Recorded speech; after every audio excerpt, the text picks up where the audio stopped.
తెలంగాణలో ఎన్నికల హడావుడైతే మొదలైపోయింది. మున్సిపల్ ఎన్నికలు ఈ నెల 11వ తేదీన జరగబోతున్నాయి. ఓకే. అయితే ఇక్కడ బీఆర్ఎస్ వర్సెస్ లేదంటే కాంగ్రెస్ లేదంటే కాంగ్రెస్ వర్సెస్ బీజేపీ ఏంటనేది ఎవరు వ్యూహాలు వాళ్ళతో ముందుకెళ్తారు. ఇదే నేపథ్యంలో ఎలాగో బీజేపీ జనసేన కూటమిగా ఉన్నారు కాబట్టి ఆంధ్రప్రదేశ్లో పవన్ కళ్యాణ్ బీజేపీ తరపున ప్రచారానికి సిద్ధమవుతున్నారు అనేది. ఎందుకంటే నిన్న మొన్నటి వరకు కాంగ్రెస్ పార్టీకి ఎవరైతే ఇప్పుడు ముఖ్యమంత్రిగా ఉన్నారో రేవంత్ రెడ్డి, ఆయన నేను చెప్తే చంద్రబాబు నాయుడు గారు నా మాట విన్నారు, నీటి ప్రాజెక్టులు సైతం ఆపేసుకున్నారు నా వల్ల, ఇలాగ అంటే మా ఇద్దరి మధ్య మంచి అండర్స్టాండింగ్ ఉంది అని చెప్పుకుంటే, తాజాగా టీపీసీసీ చీఫ్ గా ఉన్న మహేష్ గౌడ్ మాత్రం కొన్ని సంచలన వ్యాఖ్యలు చేశారు పవన్ కళ్యాణ్ గారి మీద. ఆయన్ని దిష్టి కళ్యాణి అంటూ, అసలు తెలంగాణకు వచ్చి ఆయన ప్రచారం చేసే అర్హత లేదు, రాజకీయాలు ఏమైనా ఉంటే ఆంధ్రాలో చేసుకోవాలి. అదే టైంలో బీజేపీ కూడా ఇలా దిగజారిపోయింది, ఒక సినీ నటుడు పవన్ కళ్యాణ్ తీసుకొచ్చి ఇక్కడ ప్రచారం చేయించుకునే పరిస్థితికి వచ్చేసింది అంటూ కొన్ని సంచలన వ్యాఖ్యలు చేశారు. అసలు ఏంటి వ్యాఖ్యల ఆంతర్యం, ఇదే అంశం మీద చర్చిద్దాం. అంతకంటే ముందు మహేష్ గౌడ్ ఏమన్నారో ఒకసారి వినిపిద్దాం. భిక్షాందేయి మాకొచ్చి ఓట్లు అడుగుపెట్టిన దుస్థితికి పోయినారంటే తెలంగాణలో బీజేపీ దీనస్థితి అర్థమవుతా ఉంది. పవన్ కళ్యాణ్ ఆంధ్ర నాయకుడు వచ్చి ఇక్కడ ఓట్లు అడిగితే తప్ప వాళ్ళకి ఓట్లు రాడే పరిస్థితి కనబడతలేదు. యాజ్ గా బీజేపీని తెలంగాణలో ఆదరించే పరిస్థితి లేదు. తెలంగాణ ప్రజలు విఘ్నులు. మీరు దేవుల పేరిట మతం పేరిట మోసం చేయాలని మళ్ళీ ప్రయత్నం చేసినా తెలంగాణ ప్రజలు కోరుకుంటుంది వారి అభివృద్ధి, వారి సంక్షేమం. ఆ సంక్షేమం అభివృద్ధి కాంగ్రెస్ పార్టీ పరిపూర్ణంగా ఇస్తుంది కాబట్టి ఇవాళ 90% పైగా మున్సిపాలిటీ కాంగ్రెస్ చూస్తా ఉన్నాయి కాబట్టి ఆ భయంతో ఇలా పవన్ బీజేపీ నాయకులు పోయి అడుక్కునే పరిస్థితి వచ్చింది. పవన్ కళ్యాణ్ గతంలో తెలంగాణ రాష్ట్రం గురించి, తెలంగాణ వ్యక్తుల గురించి, తెలంగాణ భాష గురించి, తెలంగాణ నడవడి గురించి చాలా హెచ్చ స్థాయిలో విమర్శ చేశారు. అందుకే వారిని మేము పవన్ కళ్యాణ్ కాదు దిష్టి కళ్యాణ్ అంటాం. వారిని తెలంగాణ ప్రజలు ఆదరించరు. పవన్ కళ్యాణ్ మాటల్ని తెలంగాణ ప్రజలు నమ్మరు. వారి రాజకీయాలు చేసుకుంటే ఆంధ్రాలో చేసుకోవాలి కానీ తెలంగాణలో వారు నమ్మే పరిస్థితి లేదు. బీజేపీ నాయకుల్ని వారు రెచ్చగొట్టే ప్రయత్నం చేసినా ప్రజలు ఈసారి నమ్మరు. కేంద్ర మంత్రులు, రాష్ట్ర నాయకుల్ని పవన్ కళ్యాణ్ కలిసి అయ్యా భిక్షాందేయి మాకు. సార్, ఇది మహేష్ గౌడ్ చేసిన వ్యాఖ్యలు ఒక రకంగా బీజేపీ టార్గెట్, లేదంటే పవన్ కళ్యాణ్ తెలంగాణ సెంటిమెంట్ ని ఈ మున్సిపల్ ఎన్నికలు కాంగ్రెస్ పార్టీ వాడుకోవాలని చూస్తుందా? బీజేపీ నాయకులు ఎవరైనా సరైన పదం వాడతారేమో అని చూశాను. వీళ్ళకి అంటే పాపం హడావిడిలో లేదేమో కానీ కౌంటరు. సినిమా నటి అయినటువంటి భారతీయ జనతా పార్టీ నాయకురాలైనటువంటి విజయశాంతి దగ్గరికి వెళ్ళి భవత భిక్షాందేహి అని అడుక్కుని కాంగ్రెస్ లోకి తెచ్చుకుని ఏకంగా ఎమ్మెల్సీ ఇచ్చి రేపు మంత్రి పదవి ఇవ్వడానికి సిద్ధపడతారు. ఏం నాయకులు కొరత అయ్యారా? సినిమా నటి నేనే కదా తీసుకొచ్చుకుని పెట్టుకుంది. ఎక్కడో అసలు ఆంధ్ర నుంచి కాకుండా ఉత్తరప్రదేశ్ నుంచి ఎంపీగా ఎన్నికయ్యి అక్కడెక్కడో రాజకీయాల్లో ఉండిపోయి అసలు రాజకీయం అంటే ఏంటో తెలియనటువంటి అజారుద్దీన్ని పట్టుకొచ్చి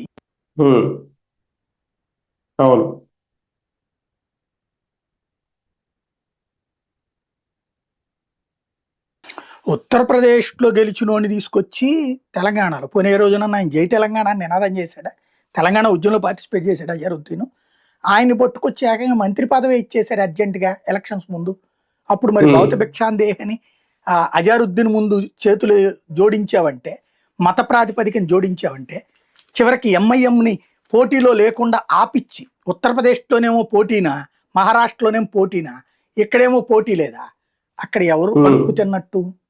అలాగే మరొక విచిత్రమైనటువంటి పరిస్థితి, కాంగ్రెస్ పార్టీలో గెలిపించే దమ్ము లేక, ఒక నాయకుడు లేక, తెలుగుదేశం పార్టీలో ఉన్నటువంటి నాయకుడిని బతిన్లాడుకుని తెచ్చుకుని వర్కింగ్ ప్రెసిడెంట్ ఇచ్చి అయినా ఓడిపోతే మళ్ళీ అధ్యక్షుడిగా ఇచ్చి ఆ తర్వాత గెలిస్తే అప్పుడు సీఎం పదవి కూడా ఇచ్చుకుని కాంగ్రెస్ పార్టీకి ఏం దిక్కుందని భౌత భిక్షాందేహం తెచ్చుకుని బయట పార్టీ వాడికి తెచ్చుకుని సీఎం పదవి ఇచ్చుకున్నారు కదా. మరి అంతకంటే దౌర్భాగ్యం ఇంకేమన్నా ఉందా? దాంతో పోల్చుకుంటే పవన్ కళ్యాణ్ ప్రచారానికే వస్తాడు, కాంగ్రెస్ పార్టీ ప్రచారానికి బయట నుంచి తెచ్చుకోలేదా? రాహుల్ గాంధీ ఏమన్నా తెలంగాణ ఉద్యమకారుడా? సోనియా గాంధీ ఏమన్నా తెలంగాణ ఉద్యమకారినా? పైగా అనేక మంది చావడానికి కారణం వాళ్లే కదా. అనేక మంది ఎందుకు చనిపోయారు ఆ రోజున? వీళ్ళు ఆలస్యం చేయడం వల్లే కదా. 2004లో ఇస్తామని చెప్పిన వాళ్ళు ఎందుకు ఇవ్వాల? ఇవ్వకుండా మోసం చేయబట్టినే కదా ఆత్మహత్యలు చేసుకుంది అనేక మంది. చనిపోయిన తర్వాత ఇక చావులు ఎక్కువ అవుతున్నాయన్న పేరుతోనే కదా మీరు అనౌన్స్ చేసింది. ఆ రోజున కేసీఆర్ ఆమనిరాధ్యక్ష చేస్తేనే కదా మీరు అనౌన్స్ చేసింది. ఆ తర్వాత మళ్ళీ ఆపేశారు రాజకీయాల కోసం. ఆ తర్వాత మళ్ళీ ప్రజల నుంచి ఒత్తిడి పెరిగాక మళ్ళీ చావులు ఎక్కువ అయ్యాక అప్పుడు కదా ఇచ్చింది 14 ఎలక్షన్స్ ముందు. అది కూడా అంటే ఎవరు మోసం చేస్తున్నారు తెలంగాణ ప్రజల్ని?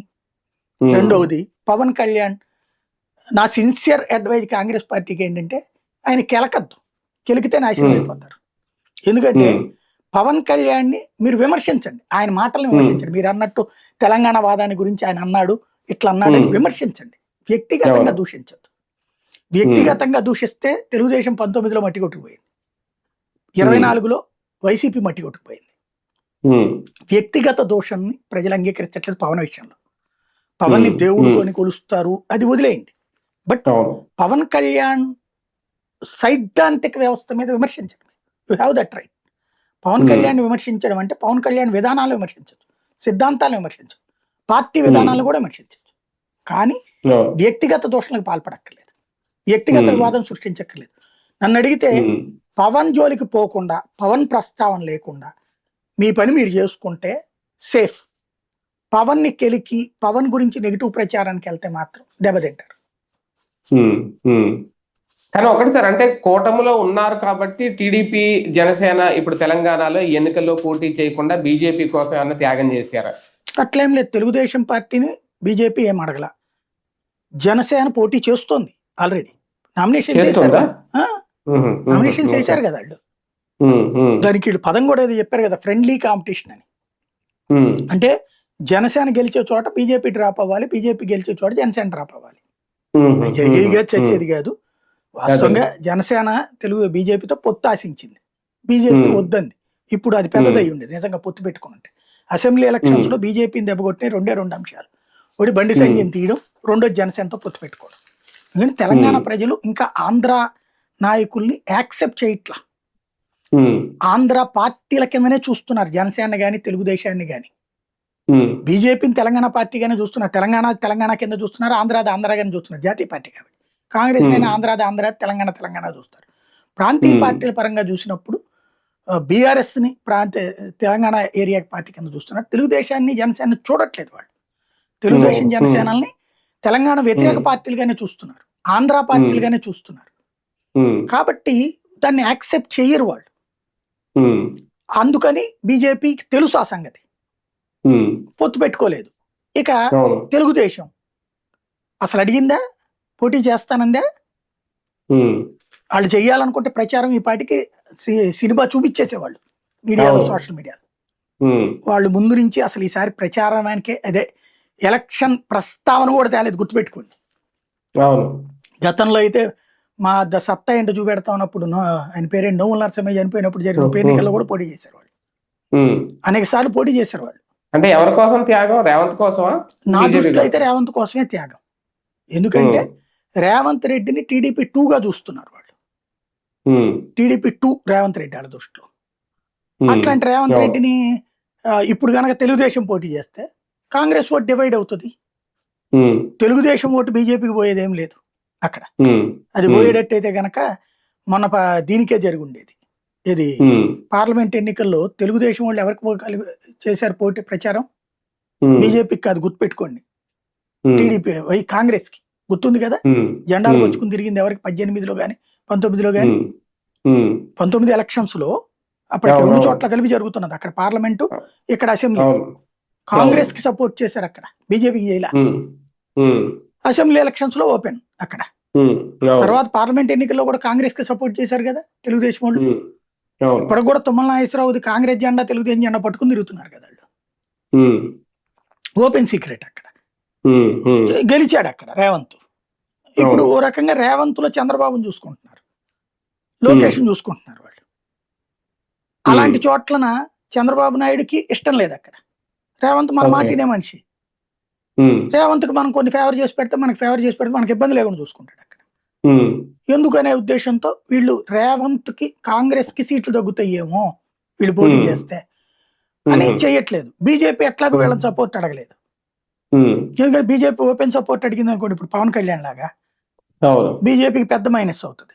దాన్ని అడ్డు పెట్టుకుని కాంగ్రెస్ సినిమా చూపెడుతుంది.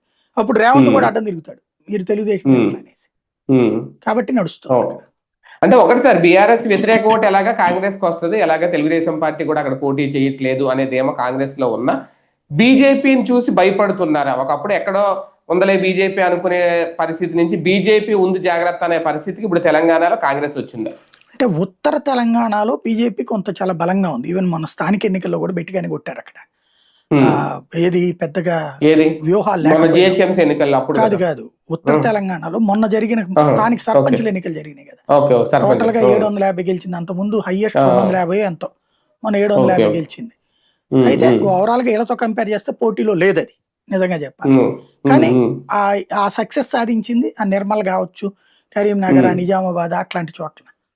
ఇప్పుడు కూడా ఈ ట్రిప్ ఏమైపోయిందంటే పార్లమెంట్ ఎన్నికలలో 8 సీట్లు సాధించినటువంటి బీజేపీకి కాస్త పట్టణ ప్రాంతాల్లో పట్టు ఎక్కువ ఉంటుంది.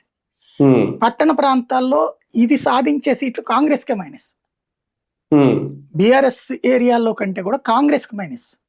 ఇప్పుడు కూడా 50 ఎన్నో టార్గెట్ పెట్టుకున్నారంట, అంతే కదా బీజేపీ మున్సిపల్ ఎన్నికలు? వాళ్ళు ఏ టార్గెట్ పెట్టుకోరండి. నిజంగా అంత పక్కా ప్లాన్ తో ఉంటే బానే ఉండును అసలు బీజేపీకి. ఏమక్కర్లా, 8 మంది పార్లమెంట్ సభ్యులు ఉన్నారు, 8 మంది ఎమ్మెల్యేలు ఉన్నారు. వాళ్ళ నియోజకవర్గాల పరిధిలోని మున్సిపాలిటీలు గెలవాలని పెట్టుకుంటే చాలు, ఇంకేమక్కర్లేదు. మొన్న అట్లాగా ఆ చేసుంటే 8+8 16 ఏరియాల్లో 1600 కార్పొరేషన్ 1600 సర్పంచులు గెలవలేరా? అక్కడ ఏంటంటే సమన్వయ లోపం ఉంది, ఇగో క్లాషెస్ ని అధిష్టానం సరి చేయట్లేదు. రామచంద్రరావు గారి మాట వినే పరిస్థితుల్లో వాళ్ళు లేరు. బండి సంజయ్కి ఈటెల రాజేందర్కి మధ్య మనస్పర్ధలు అట్లాగే ఉన్నాయి. కిషన్ రెడ్డి కూల్ గానే వెళ్ళిపోతున్నాడు, ఇంతకు ముందు అంత యాక్టివ్ గా లేడు. అదే సందర్భంలో రామచంద్రరావు అందరినీ సమన్వయం చేయలేకపోతున్నారు. విశ్వేశ్వర రెడ్డి అరవింద్ కాస్త అటు ఇటుగా ఉంటాడు, పార్టీ పట్ల విధేయతతో ఉంటుంది, నాయకత్వం పట్ల చిరాగ్గా ఉంటాడు, రాష్ట్ర నాయకత్వం పట్ల. డీకే అరుణ పూర్తిగా మమేకమైలేకపోతుంది. కాంగ్రెస్ నుంచి వచ్చిన వాడికి బీజేపీలో ఆ తరహా ట్రీట్మెంట్ దొరకదు. ఇట్లా ఎవరి తిప్పలు వాళ్ళకు ఉన్నాయి అక్కడ. అంటే సమన్వయ లోపాలు అయితే కనబడుతున్నాయి తెలంగాణ బీజేపీలో. దాన్ని ఇప్పుడు సరిచేయడానికి సీరియస్ ప్రయత్నం చేస్తున్నారు. పాప మొన్న కూడా స్థానిక ఎన్నికల్లో అందరినీ కలిపి కూర్చోబెట్టి ర్యాలీలు కూడా చేశాడు కదా రామచంద్రరావు గారు. ఇప్పుడు సీరియస్ గా ఎఫర్ట్ పెట్టాల్సింది అటు బీజేపీతో పాటుగా అనుబంధ సంస్థల అందరినీ బతిలాడుకుని మాట్లాడుకుని పిలుచుకోవాలి. అది చేస్తే వర్కౌట్ అవుతుంది. హిందూ సంఘాల వాళ్ళందరినీ పెట్టుకుని అది చేస్తున్నట్టు కనిపించట్లేదు ఇంకా. కానీ ఈ మున్సిపల్ ఎన్నికలు ఫలితాలు రేపొద్దున్న ఇవి ప్రభావం చూపిస్తాయా? ఇవే రేపొద్దున్న ఖచ్చితంగా. ఇప్పుడు అసెంబ్లీ ఎలక్షన్స్ లో బీఆర్ఎస్ వర్సెస్ కాంగ్రెస్ నడిచింది. బీఆర్ఎస్ గవర్నమెంట్ పోయి కాంగ్రెస్ అధికారంలోకి వచ్చింది, బట్ 2% ఓట్ పర్సెంట్ అంతే తేడా. అదే సందర్భంలో తర్వాత జరిగినటువంటి ఉప ఎన్నికలన్నిట్లలో కూడా, అదే తర్వాత జరిగిన పార్లమెంట్ ఎన్నికల్లో బీఆర్ఎస్ తుడుచుకుపోయింది. 8+8+1 అంతే కదా. 8 BRS, 8 Congress, 8 BJP, 1 MI. There is no BJP BRS. ఆ స్టేజ్కి దెబ్బతినేసింది. అలాంటి బీఆర్ఎస్ ని ఇప్పుడు ఏం చేసి ఆ తర్వాత జరిగిన ఉప ఎన్నికల్లో మళ్ళీ బీఆర్ఎస్ సెకండ్ ప్లేస్కి వచ్చింది, బీజేపీ డిపాజిట్లు కోల్పోయింది. 8 పార్లమెంటు స్థానాలు సాధించుకున్న బీజేపీ అక్కడ దెబ్బతింది. మొన్న స్థానిక ఎన్నికల్లో 60% కాంగ్రెస్ గెలిచింది, 28%, 22% టీఆర్ఎస్ అలియాస్ బీఆర్ఎస్ గెలిచింది, 5-6% ఏమో బీజేపీ గెలిచింది. అంటే మళ్ళీ ప్రధాన ప్రతిపక్ష స్థానానికి పార్లమెంట్ ఎన్నికల తర్వాత బీఆర్ఎస్ పుంజుకుంది. ఇప్పుడు మున్సిపల్ ఎన్నికల్లో తేలిపోబోతోంది ప్రజలు దేన్ని ప్రతిపక్షంగా భావిస్తున్నారు. ఇప్పుడు కనుక బీజేపీ నెక్కొచ్చింది అనుకోండి, అప్పుడు ఇతనికి కూడా రేవంత్ కూడా చెప్పడానికి వీలుంటది, బీజేపీ వర్సెస్ కాంగ్రెస్ జాతీయ పార్టీల మధ్య సమరం బీఆర్ఎస్ పని అయిపోయింది. ఇప్పుడు కనుక బీఆర్ఎస్ వీళ్ళకి ఒక 60-70 వచ్చి బీఆర్ఎస్ ఒక 20 కొట్టింది అనుకోండి, బీజేపీ ఒక 5-6 పరిమితం అయింది అనుకోండి పర్సంటేజ్, అప్పుడు కంప్లీట్ గా బీజేపీ అనేటటువంటి దానికి పెద్ద సమస్య అవుతుంది. నాకు అక్కడ కనిపించినటువంటి కాన్సెప్ట్ అల్లా మొన్న జరిగిన ఇప్పటిదాకా జరిగిన ఎన్నికల్లో జాతీయ స్థాయిలో మోడీ ఇంపాక్ట్ తెలంగాణ మీద ఉంది.